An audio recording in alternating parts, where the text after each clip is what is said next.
Hello students, आज हम करेंगे प्राइस डिस्क्रिमिनेशन के अंतर्गत कीमत और उत्पादन का निर्धारण व संतुलन। सबसे पहले हमने वही जो चीज़ें कंडीशंस कर ली थी कि इलास्टिसिटी डिफरेंट होनी चाहिए जिन भी बाज़ारों में वो प्राइस डिस्क्रिमिनेशन करना चाहता है। ये ए बाज़ार है, ये मार्केट ए, ये market B, that is total. क्योंकि मोनोपोलिस्ट तो एक ही है, उसने ही अपने अकॉर्डिंग डिसाइड करना है कि टोटली देखेगा उसको कितनी लागत है और कितना उत्पादन करे। बेचना अलग अलग जगह पे है लेकिन उत्पादन तो वो इकट्ठा ही करेगा। अब सबसे पहले क्या है, ये ए बाजार है, बी बाजार और ये टोटल। ये इसकी इलास्टिसिटी कम ली है हमने, इसकी इलास्टिसिटी ज़्यादा ली है और ये टोटल है। टोटल कैसे करना है ध्यान से देखिए, इसकी इलास्टिसिटी हमने कम ली है, इसकी ज़्यादा। अब शुरू में यहाँ तक अगर हम इस बिंदु की बात करें, यहाँ तक केवल ए बाज़ार में ही मांग है क्योंकि कीमत ही इतनी ज़्यादा है। बी बाज़ार में तो अभी डिमांड शुरू ही नहीं हुई है, मतलब शून्य है यहाँ तक। तो इस बिंदु को हमने यहाँ पे ले लेना है और यहाँ पे जितना ये गैप है इसको मेजर करके यहाँ तक आपने ले लेना है। तो यहाँ पे सिर्फ ए बाज़ार का ही हमने AR और MR बना लिया। अब आगे हमने टोटल करने हैं। जैसे मान लीजिए यहाँ पे टोटल करनी है। स्ट्रेट लाइंस की एक खासियत होती है कि अगर हम दो बिंदुओं पे भी टोटल कर लें उसको, तो ऑटोमेटिकली सारी की सारी लाइन टोटल हो जाती है, मतलब ऑटोमेटिकली हो जाती है। कर्व पे हमें जगह जगह पॉइंट्स लगा के टोटल करना पड़ता है। तो अगर हमें कुल मांग देखनी है तो यहाँ की इतनी होगी एरिया, ये लाइन हो गई, यहाँ की इतनी हो गई, तो ये टोटल मिला के इतना हो जाएगा। मतलब ये लाइन जो है, इतनी line this plus this is equal to this, मतलब यहाँ पे मिला दिया तो ये हमारा, यहाँ से इसको ऐसे मिला दोगे तो ये एग्रीगेट AR आ जाएगा। इस तरह इसका हाफ में MR, इसका हाफ में MR, इसका भी ऐसे ही हाफ में MR आ जाएगा। ये किंग सा क्यों बन गया, क्योंकि इसमें अभी मांग नहीं थी, यहाँ पे अब एकदम से टोटल होगा तो इस तरह से बेंड हो जाती है ये डिमांड कर्व। अब इक्विलिब्रियम वो अपना देखेगा। ये समेशन ऑफ MR है, ए का टोटल बी का टोटल होने से ये बना है। एडिशनल यूनिट्स का निकलता है इसलिए इसमें समेशन आता है और इसमें टोटल हो जाता है तो इसीलिए एग्रीगेट बन जाता है। तो यहाँ पे MC हमने कट कर दी, यहाँ पे इक्विलिब्रियम आ गया टोटल मार्केट का। अब यही इसने इस ए मार्केट में लेके जाना है, बी में भी यही होगा। तो इक्विलिब्रियम ये बी का हो गया, यहाँ ए का हो गया। क्योंकि शर्त हमारी क्या है, MRA MRB MC बराबर होने चाहिए। क्योंकि अगर आप ऐसा नहीं करोगे, इसको ऐसे मान लीजिए यहाँ पे कट करके, कि बच्चे क्या करते हैं यहाँ पे कट कर दिया, इक्विलिब्रियम अलग अलग ले लेते हैं MR MC का, अपनी तरफ से MC यहाँ से कटा दी, यहाँ से। ऐसा नहीं लेना है आपने, MC इकट्ठी ही होगी, MR भी इकट्ठा ही होगा। तो यहाँ से कट करती हुई ये लाइन इधर चली जाएगी क्योंकि ये इक्विलिब्रियम टोटल मार्केट से हमें मिल चुका है। और यहाँ पे कट करता है तो ये प्राइस किसकी आ गई, बी की आ गई, ये प्राइस किसकी आ गई, ए की। अब आप देखो डायग्राम में भी अपने आप आ गया, ए में कीमत ज़्यादा आई है, बी में कीमत कम आई है, इसमें क्वांटिटी कम आई है, इसमें क्वांटिटी ज़्यादा आई है। ये जो क्वांटिटी आई है हमारी टोटल, इसका टोटल आपने डायग्राम बनाते समय खास ध्यान रखना है, OQA plus OQB is equal to OQT होना चाहिए। मतलब ये एरिया जो है इन दोनों के टोटल के बराबर होना चाहिए क्योंकि ये बनी ही मार्केट इन दोनों का जोड़ करके है। तो ये आ गया आपका इक्विलिब्रियम। अब ये देखिए कंडीशंस क्या होती हैं हमारी, MRA is equal to MRB is equal to MC और MC cuts MR from below. ये शर्त यहाँ पे पूरी हो रही थी।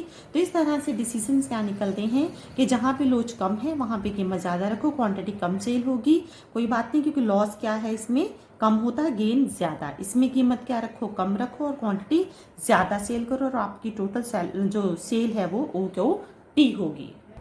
इस तरह से प्राइस एंड आउटपुट जो है डिस्क्रिमिनेशन के अंतर्गत निर्धारित होता है। टोटल में इक्विलिब्रियम लेना है, फिर आपने ए मार्केट बी मार्केट में भी उसी इक्विलिब्रियम को एक्सटेंड करना है। ए में कीमत ऑटोमेटिकली ज़्यादा आएगी, अगर एक में आपने लोच कम ली है, एक में ज़्यादा। जो कम लोचदार होगी उसमें कीमत ज़्यादा आएगी, जो ज़्यादा लोचदार होगी उसमें कीमत कम आएगी। नेक्स्ट करते हैं हम इफेक्ट्स ऑफ प्राइस डिस्क्रिमिनेशन, कि जो कीमत विभेद है उसके प्रभाव क्या पड़ते हैं। अच्छे, हर चीज़ के अच्छे प्रभाव भी होते हैं और बुरे प्रभाव भी। वैसे जो प्राइस डिस्क्रिमिनेशन है, कीमत विभेद है, उसको अच्छी नज़र से नहीं देखा जाता। इसका कारण ये है कि एक ही वस्तु को अलग अलग कीमतों पर बेचना, किसी को कोई रेट लगाना, किसी को सोशली जो है जस्टिफाइबल नहीं है। लेकिन इसके कुछ बेनिफिशियल इफेक्ट्स भी हैं। सबसे पहले है बेनिफिशियल टू पुअर, जैसे कि ये हॉस्पिटल्स हैं, तो अच्छे डॉक्टर्स की जो सर्विसेज हैं वो कभी भी अवेलेबल नहीं होंगी पुअर लोगों को। उसके पीछे क्या कारण है अगर डिस्क्रिमिनेशन ना हो तो? कारण क्या है कि एक डॉक्टर की डिग्री लेने के लिए बहुत सारे एक्सपेंसेस होते हैं, तो वो इतनी कॉस्टली पढ़ाई जो है वो अगर वही पेमेंट लेकर करेंगे तो एक आदमी के लिए पॉसिबल नहीं है। तो ये ज़रूरी है कि उसको एडिशनल पेमेंट्स मिले। तो जो लोग ज़्यादा दे सकते हैं उनसे ज़्यादा ले लिया जाए, और अच्छी अच्छी मशीनें जो हैं, अच्छी अच्छी ट्रेनिंग्स जो है डॉक्टर्स को वो दी जा सके। ये पॉसिबल तभी है अगर कीमत विभेद होगा। पुअर लोगों के लिए अनाज जो है वो सस्ता होता है, राशन शॉप्स वगैरह पे, ये सारी चीज़ें डिस्क्रिमिनेशन के कारण पॉसिबल हैं। रेलवे में भी यही कारण है, क्योंकि गरीब लोग नहीं तो सफ़र ही नहीं कर पाएंगे, कहीं घूम फिर नहीं पाएंगे अगर सेम रेट लगे, एवरेज लगे। मान लीजिए कि 50 रुपये पैसेंजर का ट्रेन है का किराया है, A destination to B destination. Passenger का ये ट्रेन का ये है, ट्रेन पैसेंजर जो है उसका 50 रुपये है, और शताब्दी का है 500, तो टोटल हो गया 550। अगर अब हम एवरेज निकालें तो 275। अमीर इसीलिए नहीं चढ़ेगा, कारण क्योंकि उसको क्वालिटी नहीं मिल पाएगी, रश में वो चढ़ना नहीं चाहेगा। और जो गरीब है वो 275 नहीं पे कर पाएगा, और वो भी नहीं जो है सवारी करेगा ट्रेन की। तो ये ज़रूरी है कि डिस्क्रिमिनेशन हो। तो गरीब लोग भी उन चीज़ों का इस्तेमाल कर सकते हैं, और ख़ास तौर पर पब्लिक यूटिलिटी सर्विसेज जैसे कि रेलवे, पानी, बिजली, ये सारी चीज़ें जो हैं, ये स्कूल एजुकेशन, ये सारी चीज़ें तभी पॉसिबल हैं अगर डिस्क्रिमिनेशन की जाए। फुल यूटिलाइजेशन ऑफ रिसोर्सेज, साधनों का पूर्ण उपयोग भी इसी के अंतर्गत होता है। जैसा कि हमने मोनोपोली में देखा था कि पूर्ण प्रतियोगिता, जब मोनोपोली का डिफरेंशिएट किया था कि पूर्ण प्रतियोगिता में एवरेज कॉस्ट के या तो हम न्यूनतम बिंदु पे रहते हैं या उसके राइट साइड, लेकिन मोनोपोली या मोनोपोलिस्टिक कंपटीशन इसके लेफ्ट पोर्शन पे, मतलब ये यू शेप कर्व है, यहाँ तक हम कभी भी नहीं जाते हैं, चाहे तो मोनोपोली हो चाहे मोनोपोलिस्टिक कंपटीशन, हम उसके कहीं ना कहीं इस तरफ ही इक्विलिब्रियम पे होते हैं। और साधनों का पूर्ण उपयोग जो होता है वो एवरेज कॉस्ट के न्यूनतम बिंदु पर होता है, तो यहाँ तक हम पहुंचेंगे नहीं तो साधनों का पूर्ण उपयोग नहीं हुआ है। तो इसीलिए ज़रूरी है कि साधनों का पूर्ण उपयोग हो। लेकिन अगर हम सिंपल मोनोपोली की बात करते तो ये संभव ही नहीं है, लेकिन अगर हम डिस्क्रिमिनेशन करते हैं ये संभव है, हम यहाँ तक जा सकते हैं। अभी इसको हम एक डायग्राम के साथ समझेंगे। अब इस डायग्राम्स के माध्यम से देखिए, ये मैंने ए बाजार का लिया है, अमीरों की मांग पकड़ है, ये मिडिल क्लास की मांग पकड़ है। अब ये एवरेज कॉस्ट है, किसी भी बिंदु पर एसी जो है वो नीचे की तरफ नहीं है, मतलब इसके इधर इस तरफ नहीं है, तभी वो प्रॉफिटेबल होगी।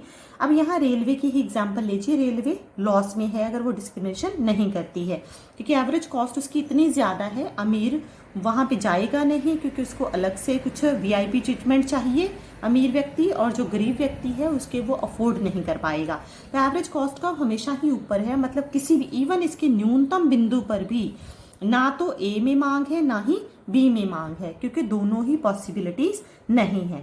तो इस केस में अगर हम सिंपल मोनोपोली की बात करें तो दोनों में लॉस ही लॉस है।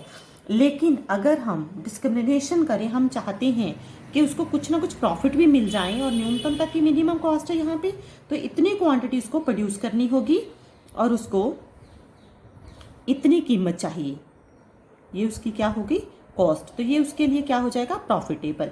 ये लेकिन पॉसिबल कैसे होगा, क्योंकि अगर सिंपल प्राइस रखते हैं तो दोनों में ही लॉस है।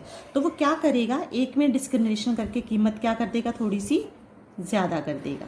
ये लो, इसमें उसने क्या कर दी, कीमत थोड़ी सी ज़्यादा रख ली ए बाज़ार में, और क्वांटिटी कितनी बेचने लगा, इतनी बेचने लगा।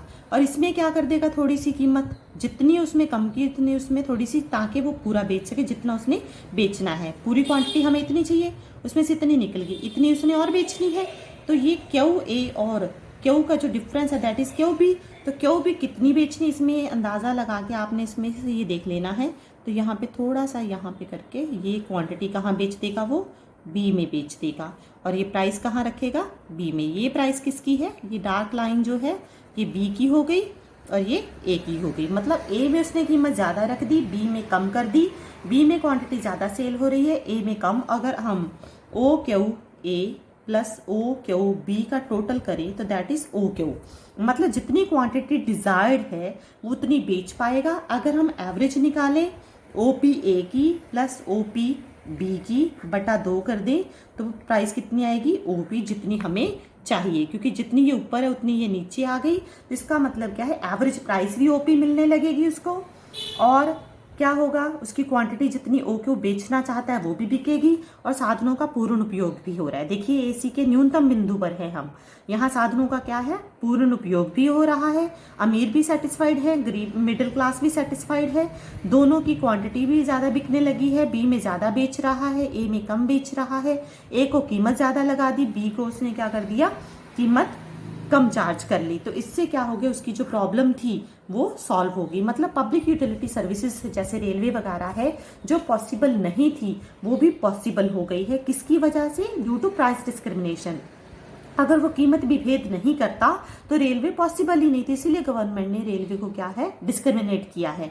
तो जिसकी वजह से क्या है कि उसने क्या कर दिया, अमीरों के लिए रेट ज़्यादा रख दिए, गरीबों मिडिल क्लास के लिए रेट क्या रख दिए, कम रख दिए, कि जिसकी एवरेज उसको जितनी उसको प्रॉफिट्स के साथ जो चीज़ पहले लॉस में थी वो क्या है, प्रॉफिट है। ये शेडेड पोर्शन जो है वो प्रॉफिट्स है, क्योंकि प्राइस ज़्यादा है, कॉस्ट कम है, हमने एवरेज ही उसी हिसाब से ली है ताकि हमें प्रॉफिट्स भी मिलें। तो रेलवे क्या हो गई, प्रॉफिट में हो गई। नेक्स्ट क्या है कि इसके हार्मफुल इफेक्ट्स क्या हैं।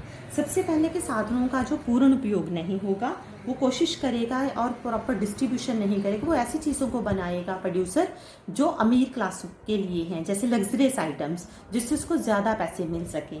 दूसरा क्या है कि वो प्रोडक्शन ही कम करना चाहेगा, क्योंकि अगर कम होगी तो वो मन चाहे कीमत उन लोगों से ले सकता है, क्योंकि ज़्यादा प्रोडक्शन का मतलब ज़्यादा सप्लाई का मतलब कीमत गिर जाएंगी। इसीलिए वो क्या करता है कि प्रोडक्शन कम करता है ताकि स्केर्सिटी शो करके ज़्यादा से ज़्यादा कीमतें वसूल कर सके। नेक्स्ट टॉपिक हम नेक्स्ट वीडियो में करेंगे। Thank you.